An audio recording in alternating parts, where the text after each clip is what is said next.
Back again for another video. On today's topic, we will be talking about the power of a woman's fantasy world and how it relates to men and herself and the reality. So, fantasy worlds. They're more like places that don't exist. That's what fantasy worlds are. Men, we have our own fantasy world as well. But in our fantasy worlds are much smaller than what women's are. I actually am going to do another video on what I call teleporting the emotions in regards to women in their fantasy worlds and their imaginations, and them bringing back the emotions to the real world for situations that are not happening in the real world. It's going to be a different type of video, but that's going to be in the pipeline as well. But anyways, men, we have our own fantasy worlds, but in our fantasy worlds, we create things that don't exist, and manifest them in the world, such as cars, such as airplanes. Remember, these things didn't exist beforehand, but somebody had to imagine them up, and we imagined them up and created them in the fantasy world, and then they were brought here. Everything that is in creation was manifested in a fantasy world beforehand, in the fantasy world. I'm gonna call it the fantasy world, not a fantasy world, the fantasy world, because some people share the same types of fantasies, and this is how we come to a collective consciousness of reality. But anyways, I don't want to go on that topic either, but the way that we see the fantasy world is very particular. You know, we imagine these things. I mean, for instance, let's go with a unicorn. If I told people this is what I mean by the collective consciousness in regards to fantasy worlds, we understand what a unicorn looks like. It's usually a white horse with long hair that comes off the side of the mane, and it has a very pointy horn on it, right? You can imagine this in your mind, even though that it doesn't exist. This is something that's constructed in the fantasy world, much like any of the fiction that we ingest. But anyways, there are certain things that we can actually manifest as men into this world. And this is how we come up with the inventions that we have created. They were manifested in the fantasy world first. Everything that is in creation now existed in the fantasy world before it was brought here. Everything, every single thing, even creation itself. This is my opinion. This is my belief system. But we can see man doing this. So why not there be a bigger entity who is able to do this with all matter? We do this with our own creations, and if we're made in God's image, and that we are many versions of God in the creations, creation ability, why would it be that there's a larger entity out there who can do the exact same thing, and thus the universe was created? But nonetheless, I don't want to get into that.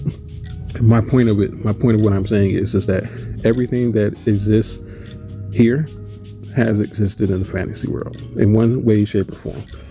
It may not be an exact replica, but it is pretty close. Like I said, from cars to buildings to anything that man has created, it existed in the imagination first, and then it manifested through man into the real world because we built them. But it's a little different for women. Women's fantasy worlds, they're much stronger, but they have less ability to manifest them through themselves into the real world. So this comes off in living in La La Land. That's essentially what it looks like.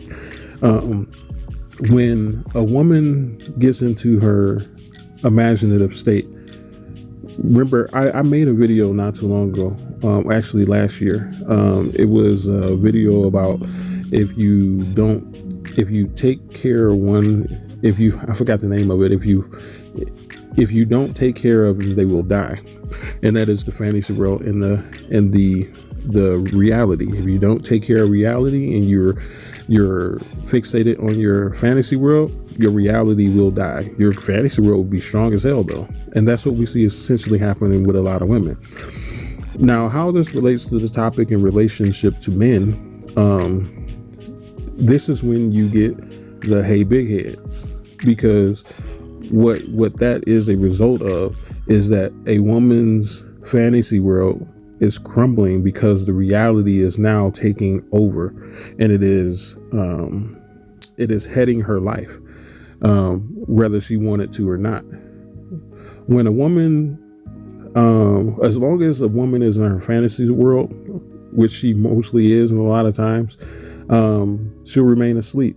And what I mean by asleep is that she will be a robot pretty much. She'll do what she needs to do day in and day out repetitively, and she'll bask in that fantasy world while not making any headwinds of progressing herself in the reality. But eventually that more caretaking of the fantasy world comes back to haunt women. And it comes back in the form of having to deal with the consequences of not putting effort into maintaining your reality. And this is where men come in. This is where the notion of don't save these hoes come in from, because when a woman needs saving, it's because her fantasy world is crumbling and the reality is catching up to her. So she needs someone who's rooted mostly in the reality to give her essentially some energy, some physical presence, some abilities that are rooted to the reality, which is what men do. Remember, we are the ones who manifest a large portion of the things from the fantasy world to the reality. They represent a very small portion in the fantasy world, but a very big portion in the physical world.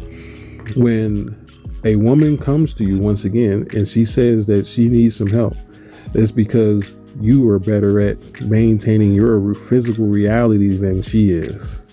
That's simply all that's happening.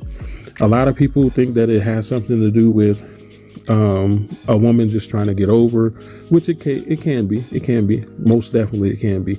But a lot of these times of the fuel that fueled a woman's fantasy world has run out. And that's the reason why she's contacting you. She's contacting you because she wants to get on board with what she knows you're good at. And that is maintaining a physical reality. So she wants to leech off you. Essentially, this speaks volumes to monkey branching. This speaks volumes to hypergamy. This speaks volumes to trying to put a battery in your back.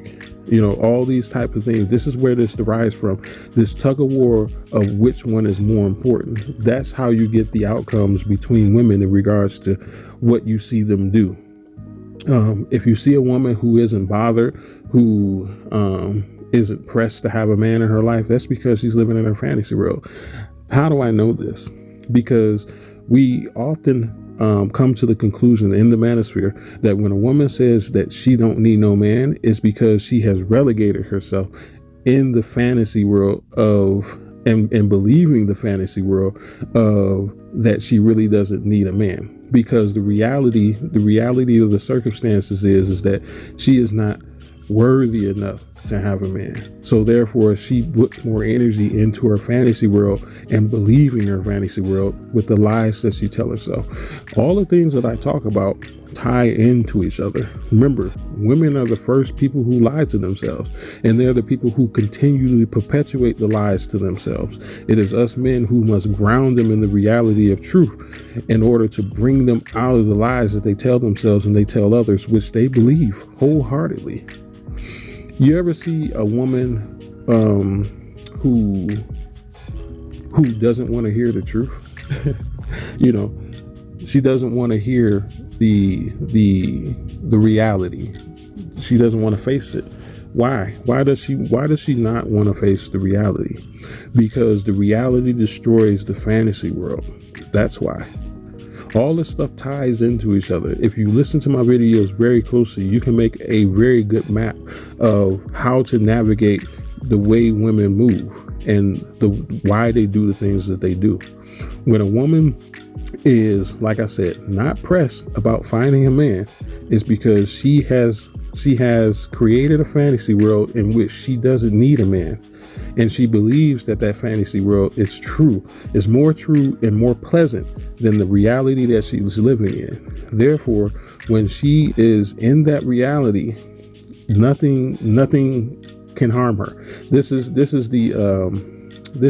precursor to the video that I'm going to make in regards to how women and why women teleport their emotions from those fantasy worlds to here, because it's almost like a flip-flop. For instance, we can't manifest such large structures in a fantasy world like women can. But we can manifest some things, but we bring them back and we create larger structures here in the physical manifestation of the world and reality. A lot of stuff that I'm saying here is pretty esoteric and is pretty metaphysical, but I'm hoping that you're keeping along with it. But anyways, in the flip-flop of what a woman is able to do, she is able to create very, very large, fantastical structures and environments that don't really exist. They only exist in that fantasy world, but she's only able to bring them back in small quantities into the reality. This is what you see in regards to her emotions. They can be very strong, they can be very present, but they're not tangible. The only tangible way that she can bring them through is through her behavior. And that is not big in comparison to a building, to a Boeing 474, these large planes, these structures, skyscrapers. She can only show her ass. That's all she can do. The way a woman moves is very in tune and intrinsic to how much she's invested to her fantasy world and how much she's invested to her reality. A woman who is very grounded in her reality, she doesn't spend much time creating lies for herself to soothe herself from her reality that she's not willing to maintain. So those big head texts, how you doing, where you been years later, those texts are nothing but a woman's reality catching up to her and her looking to you to seek some type of guidance in order to reconstruct her reality. But anyways, like, comment, and share. Check me out on Facebook. Check me out on Patreon. But until next time, this has been Wolf and Beta Close. May you have a good day and peace be with you.